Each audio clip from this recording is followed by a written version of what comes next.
Influência do Espiritismo no progresso. Livro dos Espíritos, questão 798.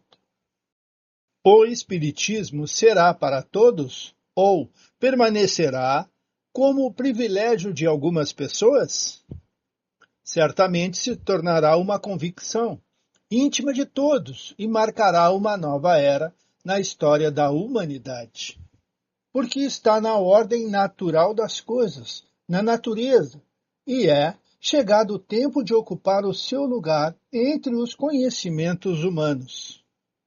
Entretanto, haverá grandes lutas a sustentar, mais contra os interesses do que contra a convicção, porque lembremos que há pessoas interessadas em combatê-lo, uns por amor próprio, outros por interesses materiais. Mas os opositores, ao se encontrarem cada vez mais isolados, serão forçados a pensar como todo o mundo, sob pena de se tornarem ridículos. Kardec comenta: as ideias somente se transformam ao longo do tempo, e não subitamente. De geração a geração, vão se enfraquecendo, e acabam por desaparecer pouco a pouco, junto com seus seguidores, substituídos por outros indivíduos inspirados por novos princípios, como ocorre com as ideias políticas. Observa o paganismo. Não há ninguém que atualmente aceite suas ideias religiosas.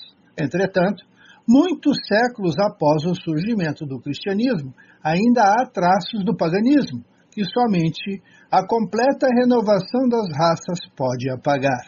Ocorrerá o mesmo com o Espiritismo.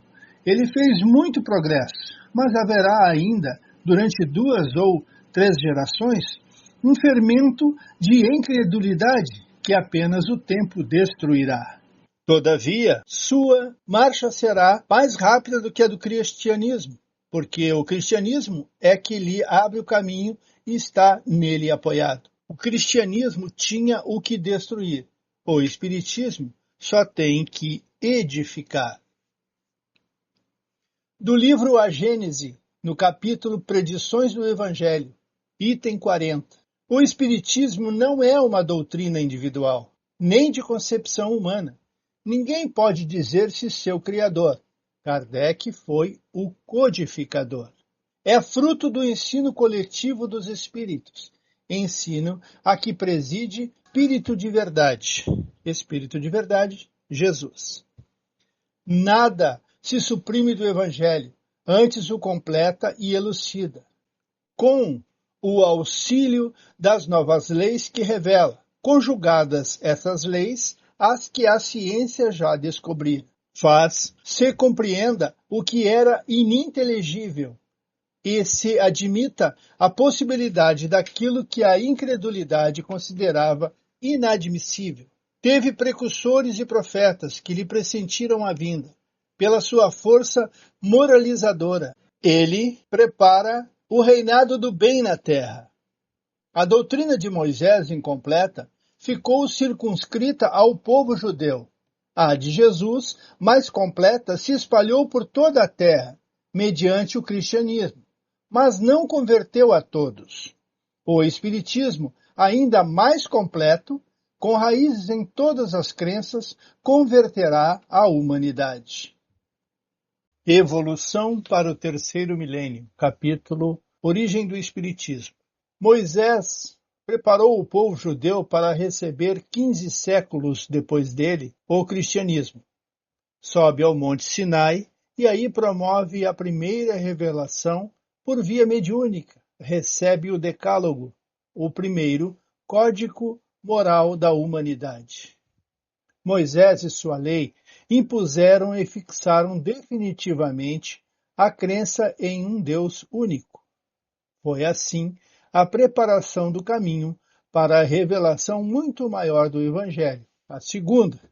O povo judeu, aparentemente muito religioso, mas a verdade é que se tratava de um povo orgulhoso e endurecido, dado à hipocrisia.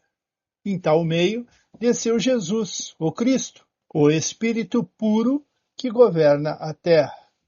Não derruba a lei de Moisés, antes a completa e modifica.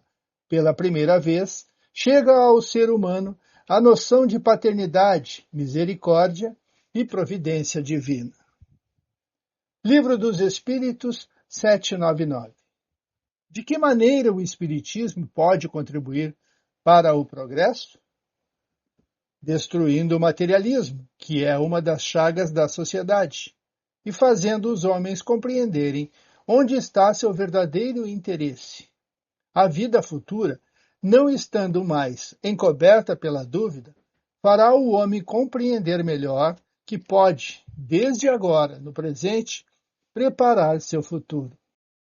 Ao destruir os preconceitos de seitas, de castas e de raças, ensina aos homens a grande solidariedade que deve uni-los como irmãos. 800. Não é de temer que o Espiritismo não possa vencer a indiferença dos homens e seu apego às coisas materiais? Seria conhecer pouco os homens. Se pensássemos que uma causa qualquer pudesse transformá-los como por encantamento, as ideias se modificam pouco a pouco, de acordo com os indivíduos, e são necessárias gerações para apagar completamente os traços dos velhos hábitos.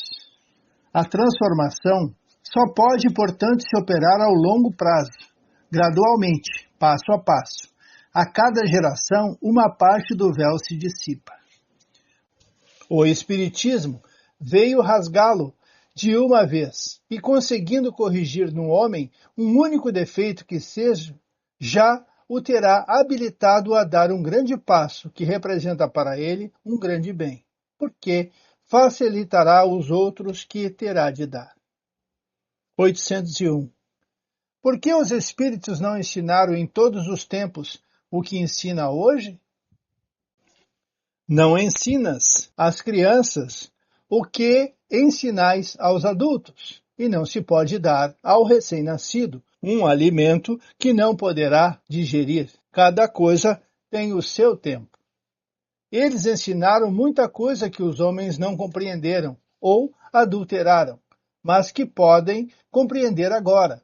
Com o seu ensinamento, mesmo incompleto, prepararam o terreno para receber a semente que vai frutificar agora.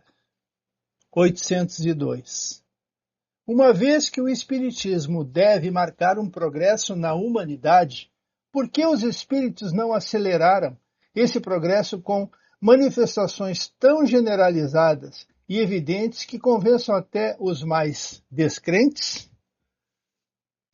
Queres milagres, mas Deus espalha milagres a mãos cheias diante dos teus olhos, e ainda assim há homens que o renegam. Por acaso, o próprio Cristo convenceu seus contemporâneos com os prodígios que realizou? Não vê hoje homens negarem os fatos mais evidentes que se passaram sob os seus olhos? Não há os que dizem que não acreditariam mesmo se vissem? Não é por prodígios que Deus quer encaminhar os homens. Em sua bondade, quer deixar o mérito de se convencerem pela razão. Vamos ficar por aqui, agradecidos e pedindo sempre, Jesus esteja conosco.